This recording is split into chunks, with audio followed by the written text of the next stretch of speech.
एक मिनट भाई पीछे हो। जी मैम, आज राष्ट्रपति चुनाव के लिए मतदान प्रक्रिया हुई है, आपने भी भाग लिया है। कितना आश्वस्त हैं आप अपने कैंडिडेट को लेकर? हमें पूरा विश्वास है कि जिसको हम वोट कर रहे हैं वो अवश्य इसमें सफल होंगे और वो देश के राष्ट्रपति होंगे। क्या लग रहा है, बीजेपी से भी सपोर्ट मिल सकता है कुछ? वो अपने कैंडिडेट के लिए वोट करेंगे, हम अपने कैंडिडेट के लिए वोट करेंगे। एक आदिवासी महिला को जो है वो चुना गया है और देश के इतिहास में पहली बार ऐसा होगा कि आदिवासी महिला जो है, किस तरह से आप देखती हैं, क्या संदेश चाहता है? महिला को तो पहले कांग्रेस के कार्यकाल में भी मौका दिया था। हमारी जो यूपीए सरकार ने भी एक महिला को राष्ट्रपति के पद पर चुनकर उनको देश की सेवा करने के लिए भेजा था। इस बार भी इन्होंने जो अपना कैंडिडेट चुना है वो आदिवासी है।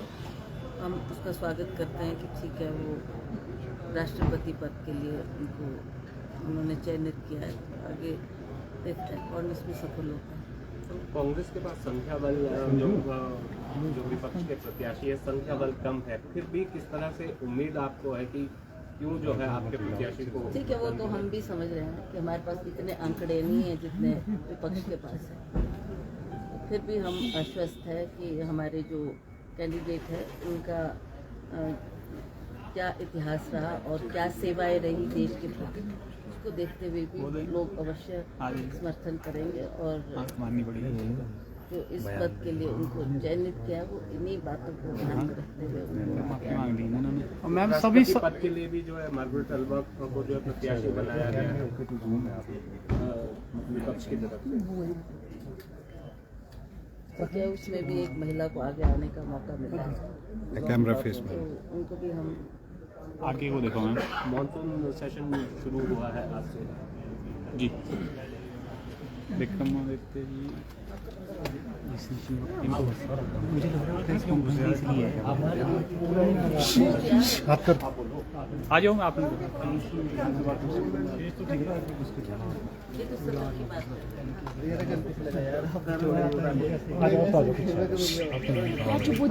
जी सर, राष्ट्रपति पद के लिए चुनाव हुआ है और कितने आश्वस्त हैं क्यों? और आने वाले समय में मॉनसून सत्र भी है, किस तरह से विपक्ष इस बार उतरेगा? मॉनसून सत्र आएगा तो उसमें उसकी बात करेंगे। पर आज क्योंकि प्रेसिडेंट के लिए चुनाव हुआ है तो उसके बारे में मैं ये कहना चाहूँगा, और शायद सबकी इच्छा होगी कि जब राष्ट्रपति का चुनाव जो है बैलेट पेपर पे हो रहा है तो विधानसभा और पार्लियामेंट की जो वोट है वो भी बैलेट पेपर के माध्यम से होनी चाहिए। कि मैं कहूँगा ये सब, क्योंकि अगर राष्ट्रपति के चुनाव अगर मान लो बैलेट पेपर पे हो सकते हैं तो विधायक और जो उनकी पार्लियामेंट है उनके चुनाव क्यों नहीं हो सकते?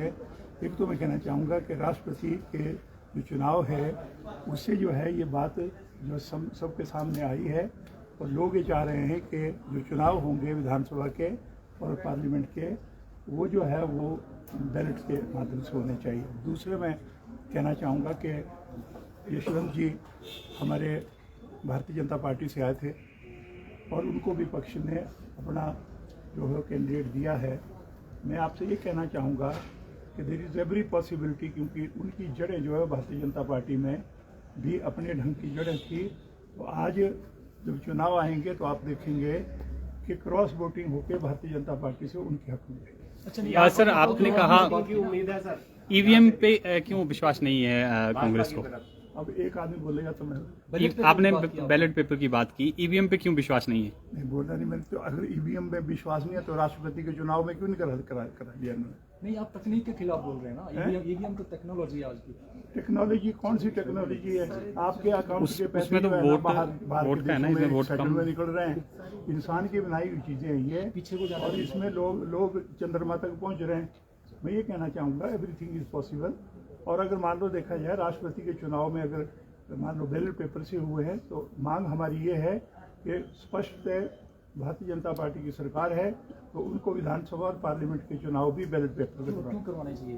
रीजन मैंने बता नहीं दिया आपको। लूटपाट नहीं होनी चाहिए। मशीनों को जहाँ मर्जी जो है ना आप जो है ना उसमें जो है ना फिक्सिंग कर लो, वोट वहीं पे पड़ेंगे। देखा आपने पूरे हिंदुस्तान में नहीं, उपचुनाव में उपचुनाव में कांग्रेस को समर्थन मिला है, तो क्या उस टाइम फिक्सिंग नहीं हुई थी? बोला नहीं, उपचुनाव जो है ना उनकी उनकी प्रायोरिटी लिस्ट में नहीं है। उनकी प्रायोरिटी लिस्ट में है यूपी, क्योंकि सबसे बड़ा राज्य है। उनकी प्रायोरिटी में जो है पंजाब भी नहीं था। और ऐसे में कहना चाहूँगा कि वो ऐसा करेंगे कि पार्लियामेंट में अगर उनका बहुमत आता है तो उसके लिए एन केन प्रकेन सब कुछ करते हैं। सर, आपने क्रॉस वोटिंग की बात की कि आपको हिमाचल में भी लगता है कि भाजपा के कुछ विधायक जो हैं आपके कैंडिडेट के समर्थन में मैंने कह दिया पूरा सारा सबके बारे में कि यशवंत जी भारतीय जनता पार्टी के वरिष्ठ नेता थे, कद्दावर नेता थे। किन परिस्थितियों में वो बाहर आए हैं और किन परिस्थितियों में उनका चयन विपक्ष ने किया है, मुझे पूरा विश्वास है कि भारतीय जनता पार्टी के लोग अपने दिल पे हाथ रख के जो है गुणवत्ता के आधार पर जो है उनको वोट करेंगे।